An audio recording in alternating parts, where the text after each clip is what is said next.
अस्सलाम वालेकुम, नमस्ते, सत श्री अकाल। वीडियो देखने वाले सबके लिए दुआ है कि आप जहां भी रहें खुश रहें, शाद रहें, आबाद रहें और हमारे इस चैनल पे अपना प्यार दिखाते रहें। चीमा साहब जो हैं वो आरजू कासमी के मतलब पास आके फंस गए हैं। आरजू कासमी सीधे लफ्जों से उनसे पूछ रही हैं कि आपका डीएनए कहाँ का है और आपका हिंद से क्या तलक है या नहीं। तो बड़े जबरदस्त फंसे हैं, काफी जबरदस्त वीडियो है। डीएनए के ऊपर जो है बहस मुबहस है। देखते हैं इस वीडियो को। इस वीडियो के ऊपर हमारा ओपिनियन अगर आप जानना चाहें तो वीडियो के लास्ट तक बने रहिए। मेरा नाम है नदीम इकबाल जिंजुआ, मेरे साथ हैं Mohammad Sameer Khokhar. So guys let's start. Sir छोड़े तालिबान को, आप अपना बताइए मुझे कहाँ का है। मैं देखिए मैडम, मैंने तो कभी चेक ही नहीं किया। अबे साले। सर आपका डीएनए, सर मैं आपसे पूछूं आपका डीएनए कहाँ का है? आपका डीएनए भारतीय है? आप कह सकते हैं? डीएनए क्यों भारतीय होगा भाई? आपका हो भारतीय, आप जाए भारत। इसको मैं कहता हूँ लाहौरी चूरन। हम इसी सरजमीन, इसी धरती पे जो आखिरी रिकॉर्ड हमारा मिलता है वो यहीं का मिलता है। दैट है। तो सर ये धरती तो भारत की थी ना। अफगानिस्तान तो कभी इंडिया का हिस्सा नहीं रहा। सर आप बार बार अफगानिस्तान क्यों चले जाते हैं? मैंने तो अफगानिस्तान का नाम तक नहीं लिया है। मैंने तो अफगानिस्तान के बारे में कुछ पूछा ही नहीं है। मैंने तो सिर्फ ये पूछा आपका डीएनए कहाँ का है और आप मुझे कह रहे हैं कि आप जहाँ पैदा हुए आपका सारा पूरी सारी जनरेशन वहीं पे थी। लेकिन मैं आपसे कह रही हूँ कि वो इंडिया तो भारत का था ना पहले, पाकिस्तान बनने से पहले। हाँ भाई हाँ। आरजू आदमी चीमा से सिर्फ ये सवाल कर रही थी कि आप ये बताइए कि आपका डीएनए कहाँ का है। ये सुनते ही चीमा साहब तो पूरी तरीके से भड़क गए। ये मानने को तैयार नहीं है कि इनका डीएनए हिंदुस्तानी है। ये भाई साहब अपने आप को पाकिस्तानी बताने में लगा हुआ है। लेकिन आरजू भी भाई साहब कम नहीं है, इसकी टांग खिंचाई करने में लगी हुई है और पूछे जा रही है, भाई तू बता तू है कहाँ का। सीमा की शक्ल देखने लायक हो गई है भैया और वीडियो बड़ी इंटरेस्टिंग हो गई है, जिसको देखने के बाद में अब आपको आएगा मजा। सर छोड़े तालिबान को, आप अपना बताइए मुझे कहाँ का है। मैं देखिए मैडम, मैंने तो कभी चेक ही नहीं किया। ठीक है, फिर भी सर पता तो होगा ही ना, चेक करने की क्या जरूरत है। मुझे इतना पता है कि मेरे फोर फादर्स, मेरे दादा, मेरे परदादा जिस लैंड पे मैं हूँ, जहाँ से मेरी पैदाइश है, वहीं से शुरू से। ना हम भारत से आए थे पाकिस्तान, ना हम कहीं और से आए थे। ठीक है, हम इसी सरजमीन, इसी धरती पे जो आखिरी रिकॉर्ड हमारा मिलता है वो यहीं का मिलता है। दैट है। तो सर ये धरती तो भारत की थी ना, ये धरती तो भारत ही थी उस शुरू से। कहाँ थी? तो 47 के बाद सर पाकिस्तान बना ना भाई। वो ठीक है, उस इलाके को ये कहा जाता था, ठीक है, but that does not mean कि ये भारत की धरती थी। इस इलाके को इंडिया कहा जाता था। तालिबान या जो अफगानिस्तान बैठा वो तो किसी के अंडर नहीं रहे, तो वो उनका डीएनए कैसे इंडियन हो गया? मैं सवाल तो उनसे पूछना। सर आपका डीएनए, सर मैं आपसे पूछूं आपका डीएनए कहाँ का है? आपका डीएनए भारतीय है? आप कह सकते हैं? डीएनए क्यों भारतीय होगा भाई? आपका हो भारतीय, आप जाए भारत। आपको मुबारक हो डीएनए भारत का। हमें क्यों कह रही हैं आप? हम तो, मैंने कहा जहां मैं पैदा हुआ हूँ तो मैं भी यही कह रही हूँ सर कि ये पूरा एरिया जो है पाकिस्तान जिसको हम कहते हैं, ये सबका सब भारत के साथ ही तो था ना, भारत ही था ना पूरा। तो फिर डीएनए तो वही हुआ ना हमारा। वहां से आने या जाने की बात नहीं है। आप बेशक यहीं पे रही हो, आपकी फैमिली सालों साल से, लेकिन जो लोग यहाँ पर थे वो थे तो भारतीय ना, तो भारतीय डीएनए ही होगा। कि अफगानिस्तान तो कभी इंडिया का हिस्सा नहीं रहा। सर बार बार अफगानिस्तान क्यों चले जाते हैं? मैंने तो अफगानिस्तान का नाम तक नहीं लिया है। मैंने तो अफगानिस्तान के बारे में कुछ पूछा ही नहीं है। मैंने तो सिर्फ ये पूछा आपका डीएनए कहाँ का है और आप मुझे कह रहे हैं कि आप जहाँ पैदा हुए आपका सारा पूरी सारी जनरेशन वहीं पे थी। लेकिन मैं आपसे कह रही हूँ कि वो इंडिया तो भारत का था ना पहले, पाकिस्तान बनने से पहले। सर जब भी पैदा हुए, हमें उसमें कोई इंटरेस्ट नहीं है। सर मेरी बात सारी ये है कि आपके डीएनए का पूछ रही हूँ सर। अब जहाँ सर आपके फोर फादर्स और कितने लोग वहां पैदा हुए वो इश्यू नहीं है। मैं पैदा हुआ आजाद पाकिस्तान में, आजाद पाकिस्तान में हुआ ना, तो मैं तो पाकिस्तानी हूं ना। मेरा डीएनए भी पाकिस्तानी है। मेरे से तो ये सवाल बनता ही नहीं है जब मैं पैदा ही यहां पे हुआ हूं। मैं देखिए 14 अगस्त 1947 पाकिस्तान आजाद हो गया। मेरा डीएनए पाकिस्तानी है। सर डीएनए तो पुराना चलता आ रहा होता है ना, पेरेंट्स के और ग्रैंड पेरेंट्स और उनसे पहले का। सर डीएनए अभी नया थोड़ी बनेगा। तो सर उस लिहाज से आपका डीएनए क्या है? मतलब तुर्क है, अरब है, हिंदुस्तानी है, सब होगा ना। देखिए मेरी बात सुनो, मैं अपनी बात कर सकता हूँ। मेरा डीएनए पाकिस्तानी है। मैं 14 अगस्त 1947 के बाद पाकिस्तान बना और हर वो पाकिस्तानी जो उसके बाद पैदा हुआ उसका डीएनए पाकिस्तानी। अब आपके बच्चों का, मेरे बच्चों का, आने वाले बच्चों का डीएनए पाकिस्तानी होगा ना, एक नहीं होगा। मुझे ये बताइए कि अफगानिस्तान के साथ हमारे बहुत टेंशन चल रही है और अटैक्स भी चल रहे हैं, नए ऑपरेशन को भी लॉन्च किया गया है। लेकिन साथ ही ये भी कहा जाता है हमारे यहाँ, क्या हमारी जो गवर्नमेंट है वो भी कहती है और जो मिलिट्री एस्टेब्लिशमेंट है वो भी कहती है कि सब कुछ के पीछे भारत का हाथ है। पाकिस्तान क्या कह रहा है कि इंडिया पाकिस्तान को डिस्टेबलाइज करवा रहा है, ऐसी कह रहे हैं। यही मौकफ आपने बताया। तो सर हम अटैक अगर अफगानिस्तान पे कर सकते हैं तो भारत पे क्यों नहीं, जबकि कर तो सब भारत रहा है, खामखा अफगानिस्तान में जाकर अटैक कर रहे हैं, टाइम भी जाया कर रहे हैं। तो सही ना, ये पाकिस्तान कह रहे हैं ना। आप बताएं ना डॉक्टर साहब, इंडिया पाकिस्तान को डिस्टेबलाइज करने का क्या रास्ता है? सर हमारे यहाँ तो यही कहा जा रहा है ना कि अफगानिस्तान जो अटैक कर रहा है वो दरअसल भारत करवा रहा है। अगर हमें इतना पक्का यकीन है, मैं आपको एक लॉजिकल कंक्लूजन तक लेके जाना चाहता हूं। मैं चाहता हूं आपकी मदद से मैं चीजें करूं। मैं कह रहा हूं अगर इंडिया पाकिस्तान को डिस्टेबलाइज करवा रहा है तो कौन सा तरीका इस्तेमाल कर रहा है? जो रास्ता वो इस्तेमाल कर रहे हैं ना, अब उसका मतलब ये नहीं होता। अब देखें, जब लास्ट ईयर इंडिया ने पाकिस्तान पे हमला किया तो कितनी देर लगाई थी पाकिस्तान इंडिया को जवाब देने में, जो डायरेक्ट हमला हुआ था? Seconds, minutes. तो जब आप प्रॉक्सीज इस्तेमाल करते हैं तो फिर आप जो है वो डायरेक्ट नहीं आते, आपने फिर उसकी कुछ सद्भाव और इख्तियार करना होता है, चीजें और तरीके से करनी होती हैं। दरअसल ये थोड़ी सी बारीक चीजें, ये वक्त के साथ आम लोगों को इस चीज की समझ नहीं आती। थोड़ा सा इसके लिए जिन लोगों का मोटा दिमाग होता है उनको थोड़ी सी इस चीज में टाइम लगता है चीजें समझने के लिए। तो ये ऐसी चीज है कि ये पाकिस्तान, जब वजीर आजम शहबाज शरीफ साहब ने ये कहा है कि ये इंडिया इन्वॉल्व है तो कर लेंगे, कोई नहीं, वो भी उनके साथ भी डील कर लेंगे, कुछ ना कुछ होते ही रहेगा। गवर्नमेंट ऑफ पाकिस्तान भी प्लान करेगी कि क्या करना है, कुछ ना कुछ लगे होंगे, कर रहे होंगे, इंशाल्लाह हो जाएगा। लेकिन सर प्राइम मिनिस्टर मोदी जो है सर, उनको तो सब लोग उठ के सर इतने अवार्ड्स दे रहे हैं, मेडल्स दे रहे हैं, हमारे प्राइम मिनिस्टर को कोई मेडल नहीं देता। हालांकि वो तो कहते हैं कि उन्होंने लड़ाई रुकवा दी। आपने इंडियन ऑपोजिशन का सुना नहीं है? तो कोई भी अवार्ड दे भाग के चले जाते हैं, और वो कई अवार्ड तो ऐसे भी होते हैं जो एक दिन पहले क्रिएट होते हैं। तो आपने सर उसमें क्या सर, वो तो सर अपोजिशन तो ऐसे ही बोलती है सर, वो तो आपके मेडल को भी कहते हैं कि पता नहीं किस चीज पे मिला है। लेकिन सर वो बात नहीं है, लेकिन फिर भी सर आपने कुछ तो किया ही होगा ना ऑब्वियसली। तो सर मोदी जी ने भी कुछ तो किया होगा कि अवार्ड फालतू में लोग दे देंगे उनको अवार्ड। देखिए यही तो इम्पोर्टेंट बात है, आपने बिल्कुल सही बात की। जो सेशल्स का अवार्ड उनको मिला, उसके स्पेलिंग गलत थे, उसके मसले मिसाइल थे, वो पहले अवार्ड किसी को मिला ही नहीं है। तो ये बेसिकली वो इंडिया के अंदर लोग कह रहे हैं कि जो लोग वो कह रहे हैं कि नरेंद्र मोदी को बुलाना हो, एक अवार्ड क्रिएट करो, मैसेज करो, मोदी साहब अवार्ड लेने पहुंच जाएंगे। ये बातें अब चल रही हैं, मतलब ये जुबान ज़द आम, एक लफ्ज होता है जुबान ज़द आम, ठीक है, ये हर जुबान पे ये बात चल रही है। तो मुझे तो नहीं पता मैडम, ना तो मैं मोदी साहब सर अवार्ड्स तो उनको गल्फ कंट्रीज भी दे रही, सऊदी अरेबिया ने भी दिया और सबने। और सर अवार्ड लेने तो लोग आ जाते हैं। आपको भी सर जब मेडल मिला था आप अमेरिका या कहीं थे, तो सर आप उसी दिन फ्लाइट पकड़ कर आए थे, आपने खुद बताया था। मैं तो कहीं और बैठे, किसी और देश में, किसी और प्लेनेट पे था, वहां से बिल्कुल मैं पाकिस्तान में नहीं था, मैं यूरोप में था। मुझे अभी गए हुए यूरोप 36 घंटे भी नहीं हुए थे, 24 घंटे में। देखे ना अवार्ड इतने इंपॉर्टेंट होते हैं। मुझे तो उनसे ना मिला है मोदी साहब से, मोदी साहब इतने महान शख्स हैं, वो तो नहीं सर मैं आपको उनसे नहीं मिला रही, मैं ये प्लीज एक जरा अवार्ड तो क्रिएट कीजिएगा, मैं आ रहा हूँ, परसों आ रहा हूँ, इस तरह करके तो अवार्ड क्रिएट हो जाते हैं वहां। तो ये मैं तो नहीं कह रहा, इंडिया की ऑपोजिशन कह रही है, और वो सर अपोजिशन तो यहाँ भी बहुत कुछ कहती है, लेकिन आप लोग ने यहाँ अपोजिशन रहने नहीं दी है, क्योंकि जैसी अपोजिशन कुछ कहती है तो पकड़ के जेल में डाल देते। आप देख लीजिए इमरान खान का जो हाल किया है। तो ना अपोजिशन, जब अपोजिशन नहीं मैं पाकिस्तान की अपोजिशन और गवर्नमेंट की बात कर रही हूँ, इस वक्त जो कुछ हाल है।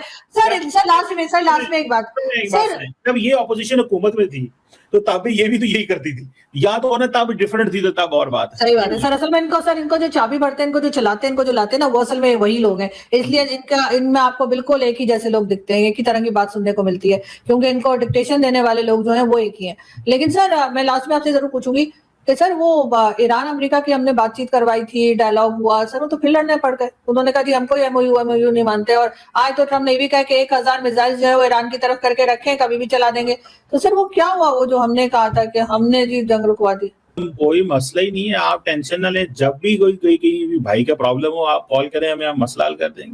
अभी ईरान भाई का, अमेरिका भाई का प्रॉब्लम बन गया, तो अब यही हमारा भाई पाकिस्तान देखे भाइयों का भाई। सर हम अपने मसले क्यों हल नहीं कर पा रहे अगर हम अमेरिका और ईरान की लड़ाई रुकवा रहे हैं? वजह ये ना कि वहां पे जो दुश्मन है उसका फेस है, यहाँ पे दुश्मन का फेस नहीं है, वो दहशतगर्दों के जरिए आता है। अमेरिका और ईरान के अंदर करे जब वो डायरेक्ट लड़ते हैं, जब हमारे साथ डायरेक्ट दुश्मन लड़ता था तो हम जवाब देते थे। जब दुश्मन किसी किराए के कातिल इस्तेमाल करता है तो फिर थोड़ा मुश्किल हो जाता है कि कातिल भी ढूंढने, किराए वाला भी ढूंढना। तो सर 11 साल क्या रह रहा था, आपने उसको रहने दिया यहाँ पर टेररिस्ट को? पता नहीं किधर लोग दुनिया में लोग 20-20 साल इलीगल रहते हैं, क्या हो गया? अगर वो था हमारा, उसमें क्या कसूर है भाई? अफगानिस्तान में मुझे सर एबटाबाद में उसको छुपा के रखा हुआ था, सारी डिटेल आ गई है, और आप कह रहे हैं कि हमें क्या पता कहाँ रह रहा था। उसामा बिन लादेन को पाकिस्तान ने वीजा देके रखा हुआ था वहां। मैं कहता हूँ क्या उसामा बिन लादेन के पास पाकिस्तान की आईडी थी जो पाकिस्तान में रह रहा था, या कि वो चोरों की तरह छुपा हुआ था, कहीं रह रहा था, पता ही नहीं था, मुझे क्या सर पता। वो एबटाबाद में रह रहा था, अच्छा खासा घर बना के रह रहा था वो। सलमान रशीद साहब ने कहा कि वहां पे सब बच्चे को पता था कि यहाँ उसामा बिन लादेन रहता है। चले मेरी बात सुने, अगर बच्चे को पता था तो वो बच्चे को उसको डिस्कवर कर लेते। अमेरिकन ने क्यों आके डिस्कवर किया? सर वो तो 11 साल बेचारे सर पर टकते रहे, हमने बताया ही नहीं कि यहाँ पे रखा हुआ, क्यों रखा हुआ था? आपकी मर्जी है, अगर आप समझती हैं कि पाकिस्तान ने रखा है, आप अगर पाकिस्तान के ऊपर ये इल्जाम लगा रही हैं तो आपकी मर्जी है, मैं तो नहीं कुछ कह सकता। खैर आप लोगों ने पूरा वीडियो देख लिया। वीडियो देखने के बाद आपके जो भी विचार है, कमेंट सेक्शन आपका है, आप भी कमेंट करके अपनी राय रख सकते हैं। आप लोग अपना ख्याल रखें। आपका भाई आपके लिए पाकिस्तान से रिलेटेड वीडियो लाता रहता है। जय हिंद, वंदे मातरम, जय श्री राम, जय श्री राम, जय श्री राम। बहुत ही जी जबरदस्त लगा, कमाल की वीडियो देखने के लिए मिली है। जो चीमा सर हैं, आज वो फंस गए थे आरजू काजमी के हाथों। और आरजू काजमी, यकीन करें एक बात है, तेज तराज है, बड़ा तेज दिमाग है। वो लफ्जों का ऐसा जाल बुनती है, आसान नहीं होता इनके चुंगल से बचना। और इन्होंने बड़े ही अच्छे जो शुरू में प्रश्न किए हैं, बड़े अच्छे थे कि आपका डीएनए कहाँ का है। वाकई बात तो है। तो मैं ये समझता हूँ कि ओनली जो नफरत है ना इंडिया से, ये पाकिस्तानियों के अंदर ये एक मसला है कि ये नफरत जब करते हैं तो फिर किसी चीज को भी नहीं मानते। अभी हम लोग, हमारे पाकिस्तान में जो एक कह लो कि बहुत ज्यादा तादाद है वो इंडिया से नफरत करने वाली है। उसका रीजन कोई भी हो सकता है। अभी यह है कि इसका ये कारण तो नहीं होना चाहिए कि आप अपना डीएनए ही ना माने। मैं ये समझता कि पाकिस्तानियों की और चीमा सर की जो है ये बड़ी अजीबोगरीब बात है कि हम पाकिस्तान में पैदा हुए, आजाद कंट्री में पैदा हुए, तो हमारा डीएनए यहाँ का नहीं। यार ये बात जो है सरासर ही गलत है कि आप कहीं ना कहीं जो है उस पूरी इतिहास को ही भूल जाएं या इतिहास को ना माने। तो मैं तो ये समझता हूँ कि ये पाकिस्तान जो है ये बना है, ये हुए 78 साल हुए हैं, तो इससे पहले हमारी जड़ें यहाँ मिलती हैं। हम यहाँ ये कह सकते हैं कि पाकिस्तान में इंडस रिवर के पास रहने वाले हमारी कह लो कि नस्ल आती है, और हम कहीं ना कहीं इसी हिंद का हिस्सा थे। हमारा डीएनए इसी हिंद के साथ मिलता है। अगर आप इससे पहले की तारीखें, पाकिस्तान की पहले की तारीखें उठा ले तो रंजीत सिंह जो है वो भी यहाँ, उन्होंने पाकिस्तान और इंडिया के जो पंजाब है इसके ऊपर शासन किया, तो हम उन्हीं के अंडर रहे हैं। हमारे बड़े जो है उनके साथ मिलकर जो है जंगे लड़ते रहे हैं। अलेक्जेंडर अगर बात करें, वो जब आया था तो हमारे जो बड़े थे जो यहाँ उस टाइम दौर में थे, वो भी अलेक्जेंडर के खिलाफ लड़े थे। हम जो है ज्यादातर अगर देखा जाए तो हमारे मुगलों के दौर में हम ज्यादा लोग मुसलमान हुए हैं, या इससे थोड़ा पहले का। इससे पहले अगर देखा जाए गजनवी जो अगर देखा जाए पृथ्वीराज चौहान जो है था, इनके दौर की बात करें तो इतने ज्यादा मुस्लिम नहीं थे। ये मुगलों के दौर में जो है मुसलमानों की जंगें जब हुई तो मुसलमानों की तादाद काफी हद तक बढ़ी थी। यहाँ जब मुसलमानों का राज आया तो बहुत ज्यादा लोग मुसलमान हुए। तो अगर ये बातें मानता है कोई, अगर देखा जाए चीमा सर से ये बात करनी चाहिए। अगर हमारा जाके राब्ता मिलता है, कह सकते हैं इनका अपने सारे इन इलाकों के साथ, तो फिर हमारा डीएनए यहाँ का हुआ ना। तो कहीं ना कहीं ये कैसी बात हुई कि पाकिस्तान बना है तो हम पाकिस्तान के वासी हैं, हमारा पिछला डीएनए हम उसे नहीं मानते। ये कभी भी लॉजिक वाली बात नहीं है। मैं ये समझता हूँ ज्यादा दुख इस बात का है, एक पढ़ा लिखा व्यक्ति जो है कहीं ना कहीं मतलब डॉक्टर है, उसके पास नॉलेज है, तालीम है, वो दुनिया में जाता है। ये तो मान है कि दुनिया में ये घूमते हैं, यूरोप में जाते हैं, तो इतनी यार बंदा नॉलेज लेने के बाद, इतना कुछ उसको पता होने के बावजूद, फिर वो कहीं ना कहीं अगर पढ़ा लिखा होने के बावजूद जब वो ऐसी बोंगी मारता है, ये ऐसी बेतुकी सी बात करता है कि हमारा डीएनए इंडिया का नहीं बनता, तो ये कहीं ना कहीं अपने साथ ही अन्याय है, या अपने पुरखों के साथ ये ज्यादती कर रहे हैं। ये उस चीज को कह लो कि अपने पुरखों को हटा रहे हैं बीच में, कि वो हमारे जो बड़े थे, बेशक वो हिंदू थे, बौद्धिज्म के मानने वाले थे, पर है तो हमारे बड़े थे। बाकी इससे ये नाता तोड़ रहे हैं, ये गलत बात है। और दूसरी बात यहाँ की गई है कि जो इंडिया है इसके ऊपर इल्जाम लगता है कि हमारे जो इंडिया है वो प्रॉक्सी के जरिए हमारे लड़ रहा है हमारे पास। तो मैं ये समझता हूँ कि ये बातें नहीं करनी चाहिए। हमारे जो बड़े भी करते हैं उन्हें मेरे नजदीक नहीं करनी चाहिए। वजह यह है कि अगर हमारे पास एक दो प्रूफ भी है तो उसे हमें लेके जाना चाहिए FATF की लिस्ट में, जाकर उन्हें बताना चाहिए कि इंडिया इस तरीके से जो है हमारे मुल्क में कर रहा है। मेरे नजदीक हमारे पास कोई प्रूफ नहीं है, सिर्फ ओनली हवाई बातें हैं। इंडिया है नहीं है, ये कहीं ना कहीं जब तक प्रूफ ना हो जाए ये बात नहीं करनी चाहिए। इंडिया इतना ताकतवर है, इंडिया ने बहुत ज्यादा लोग ऐसे पकड़े हैं, ऐसे लोगों को अपने पास लाया है जो कश्मीर में पाकिस्तान के पास आकर जो है उन्होंने जंग का, जहाद का काम सीखा और वापस गए, जाके अपने मुल्क में उन्होंने ऐसा कुछ किया। तो वो इंडिया के पास क्लू, वो प्रूफ मौजूद है। फिर उसके बाद 26/11 के अटैक में जो है उन्होंने एक बंदे को पकड़ लिया था, वो भी प्रूफ था। तो हमारे पास जब तक प्रूफ नहीं है तो हमें बेतुकी जो बातें हैं नहीं करनी चाहिए। दुनिया हंसती है दुनिया जब इन चीजों को कह सकते हैं कि हकीकत के ऊपर तोलती है तो उस वक्त जाकर कहीं ना कहीं जो है अपना ही कह लो कि नाम खराब होता है। अगर हम ये बात करते हैं कि इंडिया इसके पीछे मुलव्वस है तो हमारे पास प्रूफ नहीं है, तो फिर हमारे ऊपर भी लॉन्चिंग लगता है कि आपकी एजेंसियां, आपके लोग क्या कर रहे हैं कि उनके पास एक भी प्रूफ नहीं है कि ये इंडिया कर रहे हैं। तो मैं ये समझता हूँ कि जब तक हमारे पास प्रूफ नहीं है तो ऐसी बातें, बेतुकी और बेलॉजिक वाली जो बातें हैं वो नहीं करनी चाहिए। बाकी आरजू काजमी जो है काफी तेज तराज है, उन्होंने ऐसे ऐसे सवाल किए हैं। आज चीमा साहब जो है फंस चुके हैं, मोदी जी के ऊपर भी बात कर रहे हैं, पर यह है कि आरजू काजमी ने ऐसा फंसाया है, ऐसा बातों के अंदर उलझाया है। आज एक पढ़ा लिखा बंदा भी आज जो है मुझे लग रहा था कि वो कंफ्यूज है, वो असल जो है लैंग्वेज से हटकर कह सकते हैं कि एक पहनावे वाली जो लैंग्वेज होती है उसका कह सकते हैं प्रयोग कर रहा है। बिल्कुल जी। देखें जी, वीडियो बहुत अच्छी थी और बड़ी डिटेलिंग वीडियो ये देखने के लिए मिली है, क्योंकि मैं चाह रहा था कि चीमा साहब जो है उनको जवाब मिलना चाहिए। अब वही बात आ जाती है कि या तो नाम के साथ चीमा लिखना छोड़ दो, अगर ये नहीं मानते कि आपका डीएनए जो है वो इंडियन नहीं है, अपने टाइटल चेंज कर लो, अपनी कास्ट चेंज कर लो। और चीमा की जगह अगर आपको लगता है कि आप कोई शेखों की लड़ी से हैं या अरबी के आप, तो फिर आपको इनका नाम कमर है, फिर कोई लिखें अल शेख कमर बिन कसूरी या फिर कोई कस्तूरी या कुछ इस तरह का लिख लें, चीमा खत्म कर दें अपने नाम के साथ। तो ठीक है, लोगों को आप बताएं कि आपकी कास्ट चीमा नहीं है। जब चीमा कास्ट आप लिखेंगे तो फिर आप 4 साल से या 10 साल से या 100 साल से या 200 साल से मुस्लिम हैं, जो भी हैं, पीछे तो आपके चीमा ही बैठा हुआ है ना, जिसकी आप नस्ल है, जिसकी आप आल औलाद हैं, जिससे आप शुरू हुए हैं। अब पीछे हमारा अगर देखा जाए 11वीं सदी से बात करें तो खोखर जो है वो यहाँ पे कह लें कि जिस तरह से उनकी नस्लें आबाद हुई हैं खोखरों की, जाट भी आ जाते हैं, मलिक भी आते हैं, राजपूत भी आते हैं। तो इस तरह से अब हम कैसे कह सकते हैं कि वो जो हमारा बड़ा था अब हम उनका डीएनए नहीं है, हम उसी का डीएनए है। वो जो कोई भी था, जहां से भी ये हमारी कास्ट शुरू हुई है, वो हिंद ही था, वो हिंदू ही था। तो हम कितना ही अपने आप को जो है वो कर ले, ये चीज जो है अपने से कट नहीं कर सकते। अगर किसी को कुछ ज्यादा ही शौक है अपना डीएनए चेंज करने का, तो वो अपनी जात, अपना बाप, अपना सब कुछ बदलना शुरू कर दे। फिर वो अरबों, तुर्कों, मगुलों या अफगानों के साथ अपने आप को जोड़ना शुरू कर दे, गोरी बन जाए या फिर कोई और बन जाए, गजनवी बन जाए, कोई इस तरह का बन जाए ना। फिर चीमा, खोखर, ये चीजें तो लिखना छोड़ दो। फिर चौधरी, राजा, ये सब किसके हैं? ये सब इंडियन के ही हैं। तो इसलिए या तो ये लिखना छोड़ दो या फिर अपने आप को ये कहना छोड़ दो कि हमारा जो डीएनए वो इंडियन नहीं है। दूसरी चीज चीमा जी कह रहे थे जी कि नरेंद्र मोदी साहब जो है उनको जो भी अवार्ड देता है तो वो वहां पे पहुंच जाते हैं, ऐसे कोई भी नहीं देता। और ना ही किसी को ये कहा जाता है कि आप मेरे लिए अवार्ड तैयार करें और मैं आ रहा हूं, तो फिर आप क्यों नहीं कहते?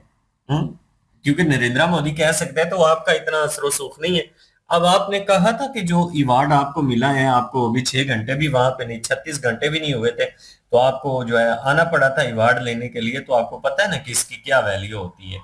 तो वो ठीक है, लेकिन नरेंद्र मोदी अगर करे तो वो गलत है। अपोजिशन की बात है, अपोजिशन किस मुल्क की है जो ठीक कहती है?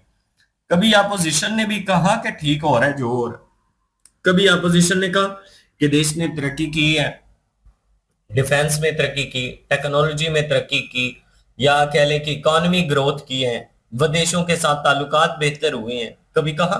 नहीं कहा, क्योंकि वो अपोजिशन का काम ही अच्छा कहना ही नहीं है, अपोजिशन का काम ही बुरा कहना। तो ये अपोजिशन के पॉइंट उठा के डाल रहा है और बार बार अपने डीएनओ के अफगानों के साथ पास ले जाते हैं कि अफगानों ने क्यों कहा। ओ भाई, उनका मसला है, वो जाने, उनका काम जाने, तुम बताओ कि तुम कौन हो। असल बात तो ये है ना कि अफगानों का हमने को ठेका लिया हुआ है, हमें अपने डीएनए से गर्ज है कि भाई हमारा डीएनए क्या है, हमारा हमें पता है भाई। 1000 साल पीछे भी अगर जाए, 2000 साल पीछे भी जाए, आज आके जो है वो सब का डीएनए किशन लाल से ही मिल रहा है। तो इन चीजों को कोई माने या ना माने, ये है और ये रहेंगी। बिल्कुल जी। आज ये है कि काफी जबरदस्त डिबेट हमें देखने के लिए मिली है। आरजू काज़मी भी एक डॉक्टर हैं और साथ में कमर चीमा जो है वो भी अपने साथ डॉक्टर लगाते हैं। तो ये है कि दोनों पढ़े लिखे व्यक्ति जो है आमने सामने थे और इसमें हमें चीमा साहब जो है बड़े ही वीक नजर है। बाकी आरजू काज़मी काफी ताकतवर है बड़ी ही कह सकते हैं पोजीशन के हवाले से ऑथेंटिक बातें जो है कर जाती हैं, ताकतवर हैं जी। कुछ लोग पाकिस्तान में रह के इतने ताकतवर हैं, वो किसी के ऊपर भी जो है कोई भी टिप्पणी कर सकते हैं। ये देखिए आज की वीडियो। इस वीडियो के माध्यम से आप लोगों का क्या कहना है, आप लोग कमेंट सेक्शन में अपनी राय दीजिएगा। मिलते हैं नेक्स्ट वीडियो में, तब तक के लिए अल्लाह हाफिज, पीस।